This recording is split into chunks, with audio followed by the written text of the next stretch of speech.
Yo, what's up? It's the one and only go to the game, hip hop gamer, Hot 97 Logitech GAMD, and we are here for real, for real. Now, a lot of times people talk about hip hop. This is also the 50th anniversary of hip hop, but you got to know the source of hip hop. You got to know the source of the culture and what we love. You know what I'm saying? I see a lot of people trying to, break dance and take it to a whole nother level, but you got to know the source of how crazy it get in these streets when it comes to break dancing, you know what I'm saying, and stuff like that, and the culture. And then I see a lot of people, DJing, using the computers now and stuff like that, but you got to know the source when that needle drop. You know what I'm saying? You got to know how to catch that lyric when you spin it. You know what I mean? So I bring to you none other, the pioneers, the legends of the culture that we love, baby. Give it up for one, Grand Wizzard Theodore, and two, the one and only Crazy Legs. We need an audience in here. Let's go, man. That's crazy right there. So first off, I want to set it off like this. I'm going to set it off with you, like Grand Wizzard. This is crazy. Same question, but I'm going to throw it to you first, man. When did you know that hip-hop chose you to be great in what you've given back to this culture? Oh, wow. I feel that day, man, when I felt it, man, when I knew that something great was going to be coming out, is when I created the scratch. Wow. When I created the scratch, man, I knew God chose me, man. Because I love music, man. And thanks to my mom's. She played music all the time. She played music when she was cooking. She played music when she was happy. She played music when she was sad. She played music when she was about to whip some butt. Talk about it. My mom's played music all the time, and I started loving music. And when I first did that first scratch, I knew God put this in me, man. I knew what my contribution to this jam was gonna be, man, and I never looked back ever since. God bless, man. So Crazy Legs, same question to you, man. When did you realize that hip hop chose you? And now that you look back at what you gave to it, like, how does this all feel? How does it resonate, man? I see it differently. I don't feel like hip hop chose me, because in order for something to be in your life, you have to allow it to be in your life. And here's the thing, if you're looking at the average kid in the streets back then, and if you're looking at even some of my boys who were stick-up kids or whatever, if we didn't choose to practice breaking, we would have been doing something else. But we chose to do whatever, And I'm not saying I'm the wildest stick-up kid out there, but we did our amount of dirt. And honestly, when we were done practicing, and we were just straight up starving Marvin, sometimes we caught a Vic, because that was our only option, But the thing is that I think when you do have something that consumes you like that, and it just has you compelled to be more involved with it, you have to spend time developing your craft. And if you're spending time to developing your craft, you're not doing the nonsense because you're focused on something else. So I think when we do, like some people say hip hop saved me, it's like, your work and dedication, your choice to do and put work into it is really what saves you, because I could have just felt like, I'd rather go do something wild today. So and the culture can't stop you. And if you, like I said, if you love your art, and you want to develop it, and you want to battle, and you want to meet girls at that age, at that time, it's almost like that was our social media. Wow, that's so crazy. I love that. Now I'm gonna come back to you with this. Now, just the celebration of Wild Style and everything that's going on, man.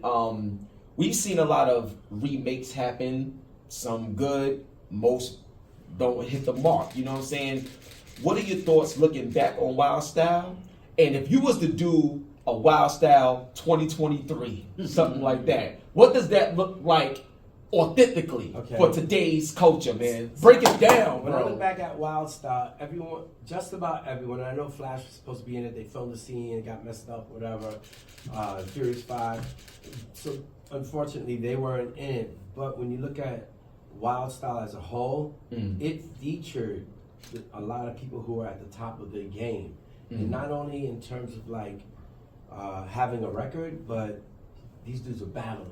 Yeah. Whether it was B-boys, Electric Boogie, DJing, MCs. Everyone, there was no record label involved, so it wasn't about like, yo, I need my artist on there. You know, we about to drop this record, but meanwhile, your artist is trash. Yeah. People learn to love your artist only because they've heard it so much. Now it's like, oh yeah, I think I do like this song. But everyone on there deserved to be on there, which was cool. And and even on the dance side, you had it was Rocksteady crew, and then you had Electric Force, and then you had the Shack crew. With Bruce in them. This is so we had a lot of brothers up in there that really were at the top of their game. And I mean, if we did that today, man, here's the thing. Talk about it.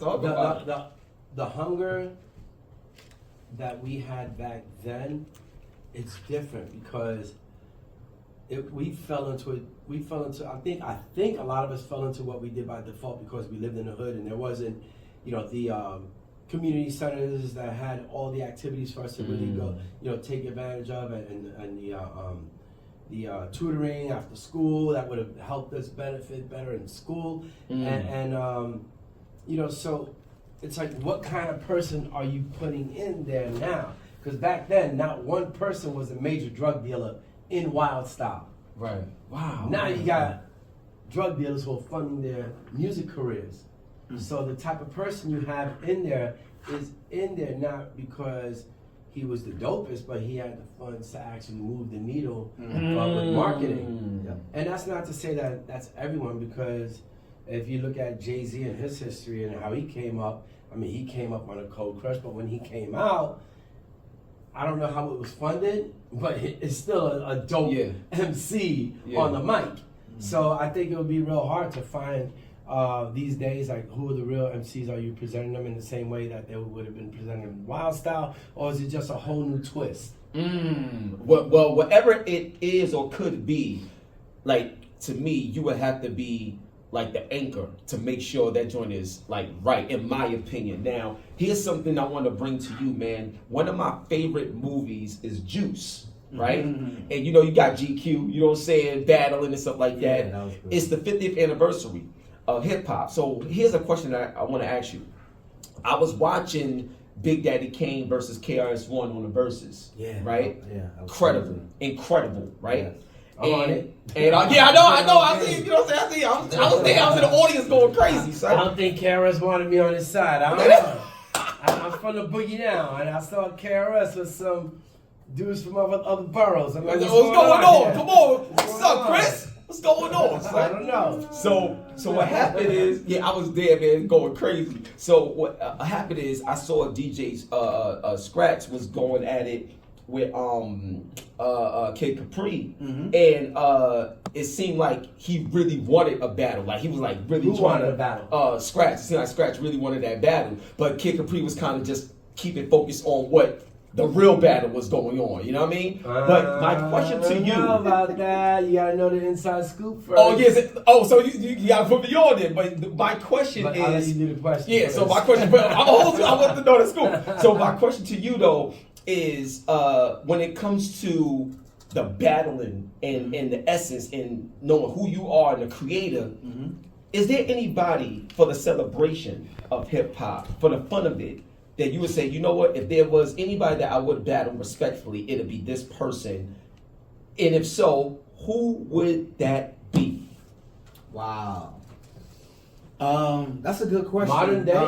Modern day or classic. Because, see, the reason why I'm asking this question and the reason why it's important for y'all to pay attention is too much and too many of the time, people talk about keeping it real, but don't want to get involved. I'm all in with keeping it real. With the real, you know what I'm saying? They don't want to get involved though. So to me, this is an opportunity to where we can really see not just who's who, but how do we elevate? And you only elevate when you understand the source. You're the source, bro. Right. Well, in a situation like me, it's like I helped create the blueprint for DJing. So if I was to battle anybody, they would actually be using something that I invented back on me.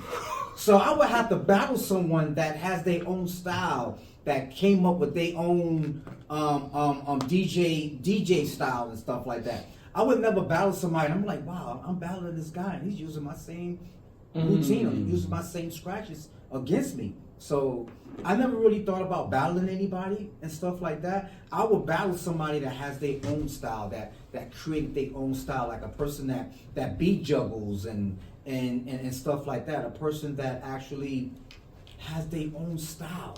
So I never really thought about battling anybody because I created a blueprint.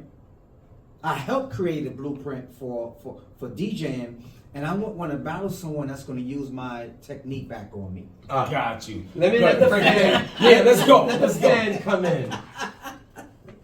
Speaking from the fans' point of view, I think we would have bugged out hard if we would have heard that in the 70s that Theodore was going to battle Flash, or in the 80s that Theodore was going to battle DST. Oh, what? Those are the ones that I would have been like, yeah, those are battles I would want to see. And yeah, I would want to see heavy that lies. Heavy lies the crown for you, because you do have the unfortunate pleasure of being you. And you know, if you're looking at Flash, it's almost it's like he at a certain point had to play catch up to you because you invented scratching.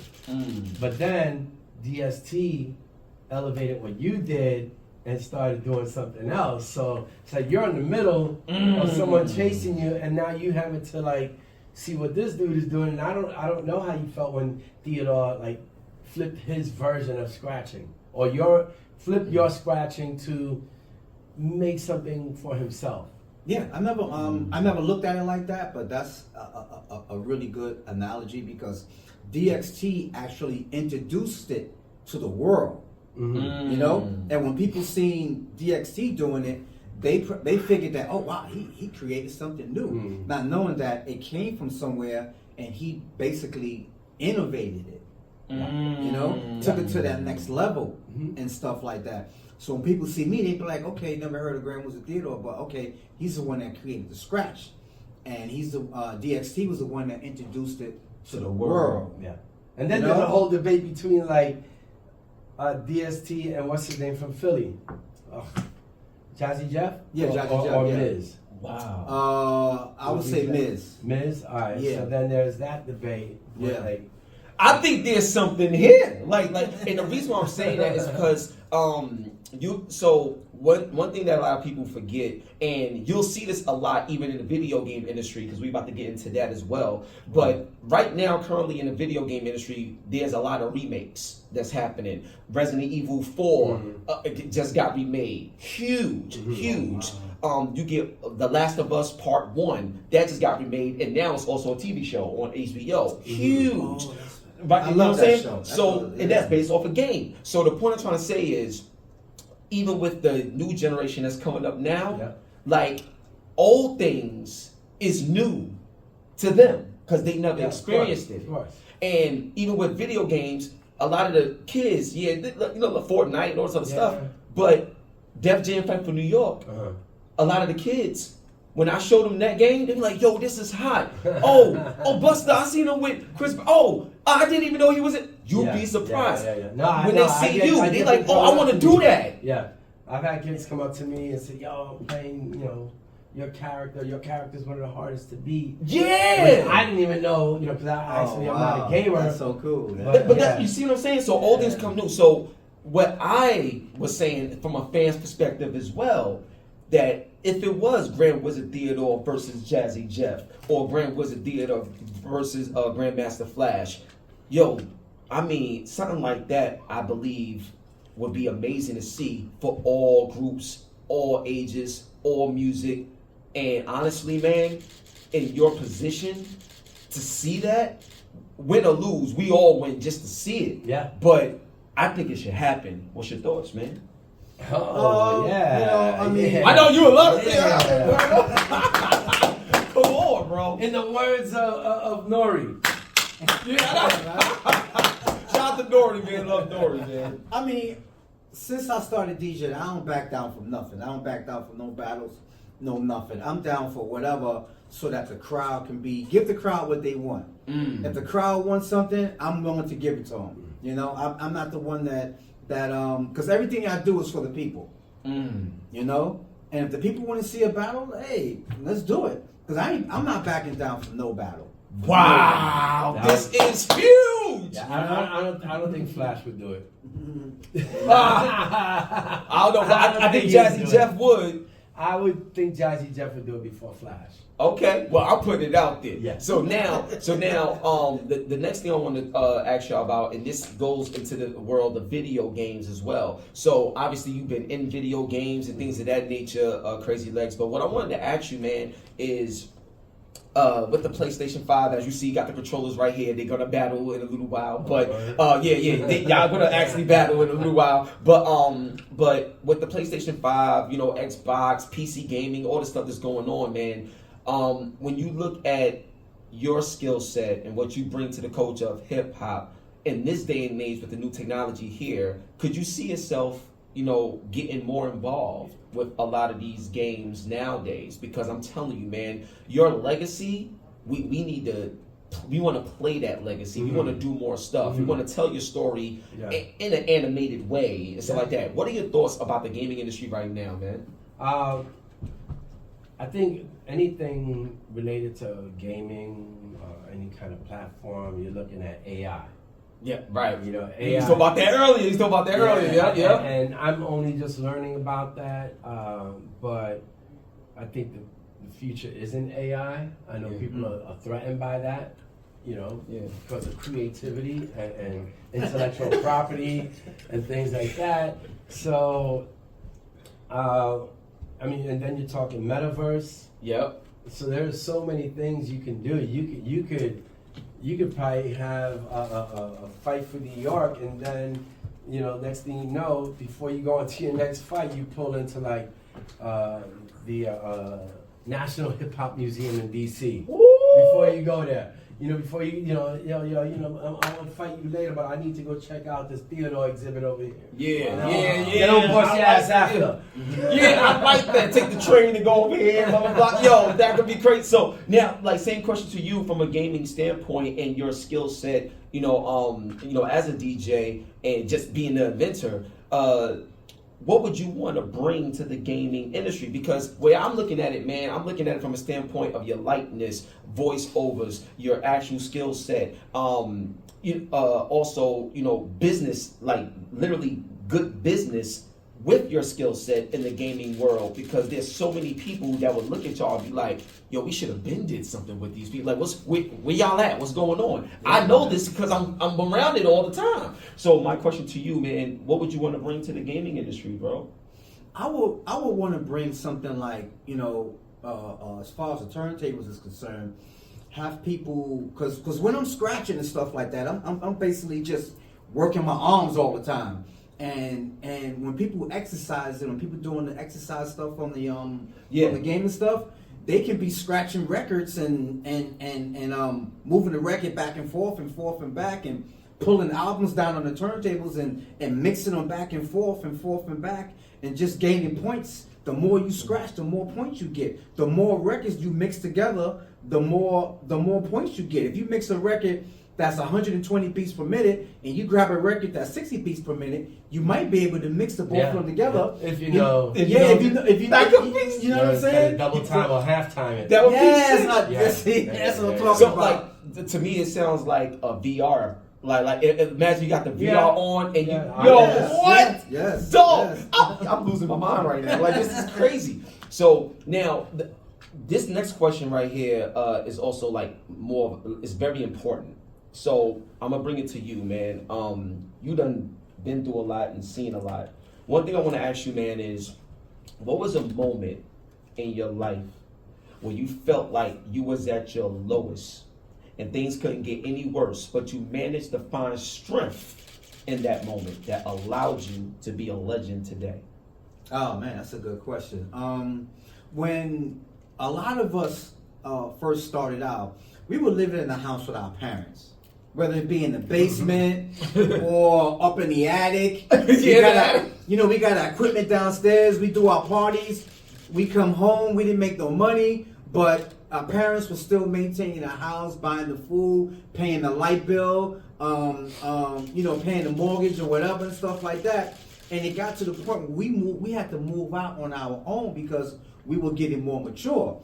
People were having babies, and once you have a baby, you gotta provide for that baby. Period. You know what I'm saying? And it got to the point, the double road. It's like, okay, do I keep DJing or do I go out and get a job? Because I got a kid now, and I got to make sure I maintain the Pampers. I got to make sure, I got an apartment now, me and my lady and my daughter.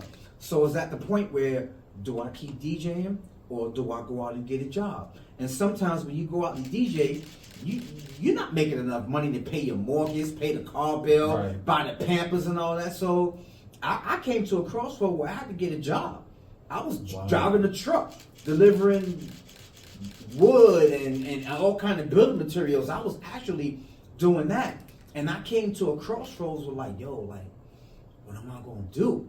Wow. I started traveling around with the male strippers as they DJing for the male strippers like 4 or 5 times a week so I can get that paper in my pocket so I can feed my family. And I was just said to myself wow, what do I do, man? And I actually came to a crossroads in the 90s. Mm-hmm. And I said to myself, God gave me this gift and I have to keep going. And what actually put the battery in my back is when KRS-One came out with the record MCs Act Like They Don't Know. Wow. And then he says, this is what you waited all year for. The hardcore, that's what KRS is here for. Big up Grand Wizzard Theodore getting here. I was like, whoa! He put my name in the record? That's crazy! So that basically put a battery in my back and gave me the strength and the opportunity to actually keep going. And that's when I started playing downtown for the gentleman that owned the Palladium. He owned the Palladium. Yeah. I started playing for him. Started doing the Palladium and all these parties for him, the Limelight. I started doing all that for him. So I started back making, $2,000 every weekend. So I was able to keep going and do what I do back what I then, did, 2000. man. Yo, wait, look, y'all wait, hold on. Y'all gotta say, because I'm coming to you next with this. So you have to understand, $2,000 back in what year was this? In the 90s, man. In the 90s? Are you kidding? I gotta spin a chain on that one, son. I gotta spin a chain on that one, bro. You kidding me? That. Let's go, son. Go ahead, man. Yeah. So that gave me the incentive, man, and put the battery in my back to let me know that I can still do this. So got a manager, got away from the people I had in my crew that was probably holding me back and stuff like that. Just changed my whole circle. And once I changed my whole circle, that's when the opportunities started coming back for me and stuff like that. There was a company that came out in the 90s. They wanted me to go to Germany and do like a 5-day tour and stuff like that. It was like, we got this new drink. It's called Red Bull. Wow. We want you to go to Germany, be the first DJ to go out, to Germany and just do like 5 dates and stuff like that. Hopefully the drink of, hopefully people will like the drink and stuff like that. And that's when everything started, snowball effect, and everything started to get, start to pick back up for me and stuff. I gotta clap it up for that story. That's amazing, man. That's crazy. So, Crazy Legs, man, same question for you, bro. Like, what was a moment in your life, man, where you felt like you was at your lowest and things couldn't get any worse, but you managed to find strength in that moment that allowed you to be a legend today, man? So I would say, number one, you can't miss what you never had, and not knowing that you're in that situation is probably one of the best things to benefit you. So growing up, single parent home, 6 kids, and living in the Bronx, bouncing around, from home to home. By the time I was 18, I had 10 different addresses by the time I was 18. Yeah, what? That's how the instability was. So the thing is that, you know, it's not, I don't think it's more what I recognize, but what I didn't see, and how, for some reason, I found joy in like boxing, baseball, breaking. You know, those are the things that I love doing the most. And I think I didn't even know what resilient was. I just knew that we were poor, and if we had one meal that day, okay, that's good, you know. Wow. You know, Man, I think I don't know. It isn't about a moment where I felt. I think growing up in the hood, you're born to be resilient throughout life. But I think not. If I would have known how bad we had it or understood it for what it was at that age, I don't know if I could have been resilient. That's interesting, because the not knowing actually kept you going forward because you wasn't aware of what actually was going on. That's normal day. Right. Yeah. Normal day. You know, for me, it's like after a certain time of the day, you know, it's getting closer to 6 o'clock. You walking around like Crotona Avenue, 180th Street, Tremont Avenue, you know, certain parks, and you're waiting for like the echo to bounce off of the buildings and figure out like, okay, where's the jam happening? I hear it. It's like the Pied Piper, and then you know, next thing you know, after a day of being hungry, you're having a great time and forgot that you were hungry, and you're at this jam and you're watching Theodore cut up with handcuffs on him. You know, doing this thing, and you're totally distracted. You want to battle. You know, you want to get better. You want to develop your skills. You want to be accepted. You want to join a crew. Some crews won't accept you because you're either too young or you're too whack. Wow, yeah, you know? yeah. But you earned your way into those crews. You know, you develop every week, and because we were so focused on developing, I never realized how hard we had it. Yo, man. So, I got two more questions, and then we're going to get to this battle. First of all, a statement before the question, man. I personally want to say, somebody that grew up, you know, like watching y'all and like learning, because I'm a journalist as well. I'm a gaming journalist, but I'm a journalist overall. So, studying, researching, I love all of that. One thing I want to say to you, man, is not only thank you for what you created, but thank you for not giving up on so many people that you wouldn't have got a chance to meet, that you would have impacted their lives, man. Thank you so much for not giving up, because what made you continue allowed so many more to push through. So thank you for your love of wanting to be great, because it actually spilled over to so many others, man. Thank you so much. Yo, Crazy Legs, man. Crazy story. So from 2000 to 2014, I worked in the mailroom.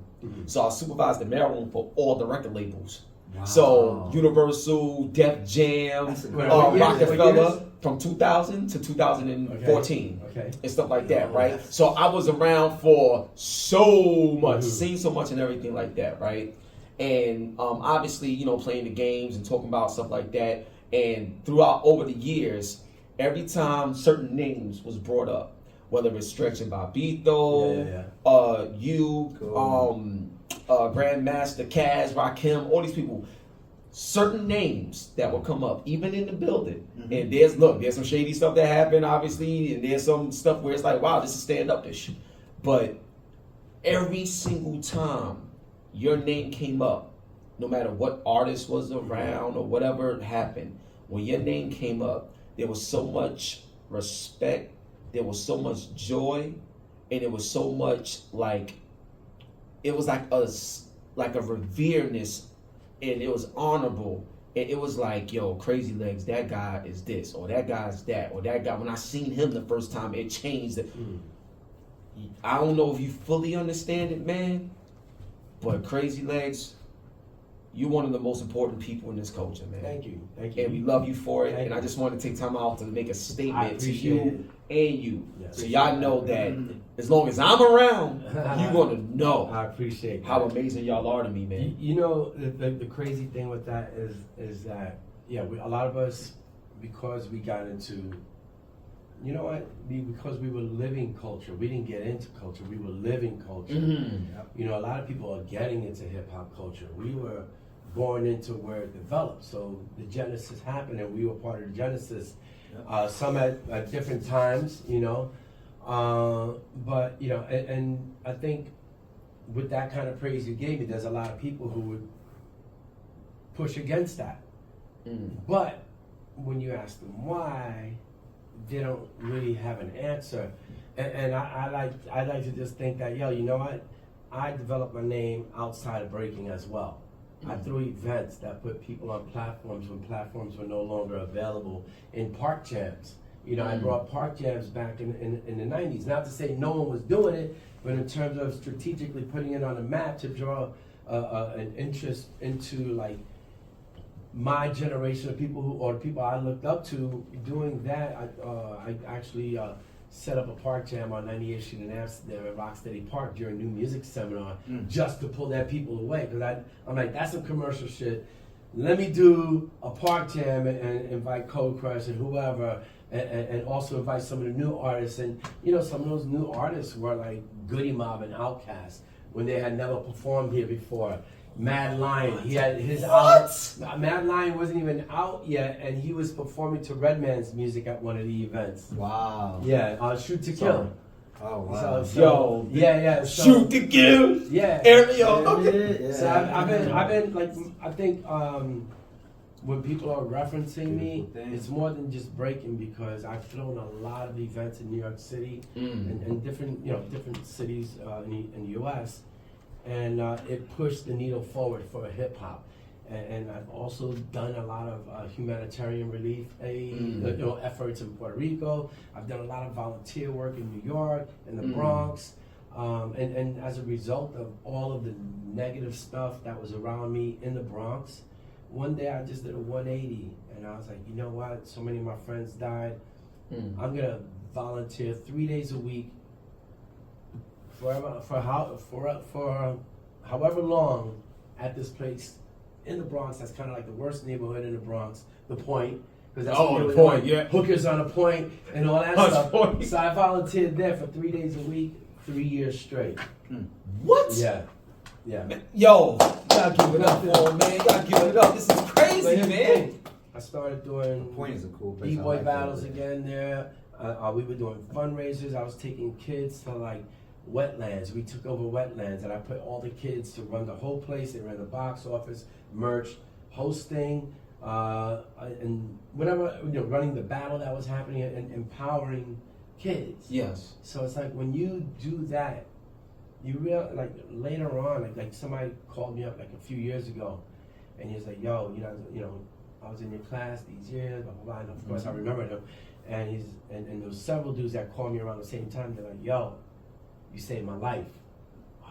And the thing is that you set out to try to save a life, but you don't see it until they realize later on, like, wow, had I not been in that program, my man that got shot, I would have been with him as a shorty. Wow, and now I'm making money being a dancer in another country or being on tour. So I think when people try to chop away at me, it's like, you don't know my resume. Then I don't, there's a lot of work that I do that's a give back that I don't even talk about. Yo, God bless you, man. That's what I'm talking about, man. And now here it is. It's like we celebrating 50 years and stuff like that. And I just got to put it out there. Like when I see commercials on TV and stuff like that, and they celebrating 50 years, they don't have us. Nah. They don't have us there. This is what I'm sorry to cut you off, but this is why this was so important to me. It's like, turned into a only rap thing. Yeah, like, and this is what I'm saying. It's like, look, my name is Hip Hop Gamer, so hip hop is in my name. So like, just long story short, and I'll let you get back to it. But when I think it's Karen had hit me up and was like, yo, we got the National Hip Hop Museum, we about to do this and stuff like that. I want to know, also I want to know what y'all want to give back to the museum. What's that special thing? I definitely want to know that. But aside from that, I was wondering the same thing like you said. I'm like, why does it seem like it's only geared towards one thing when there's so many elements and It's so much other fractionalized stuff. right now. Yeah. Yeah, so So fractionalized. when you said that, like, keep going, but just know that this is one of the reasons why, because I want to get y'all in front of so many other audiences too Yeah. that would love and appreciate y'all in ways that certain people may not. I mean, look, Yeah.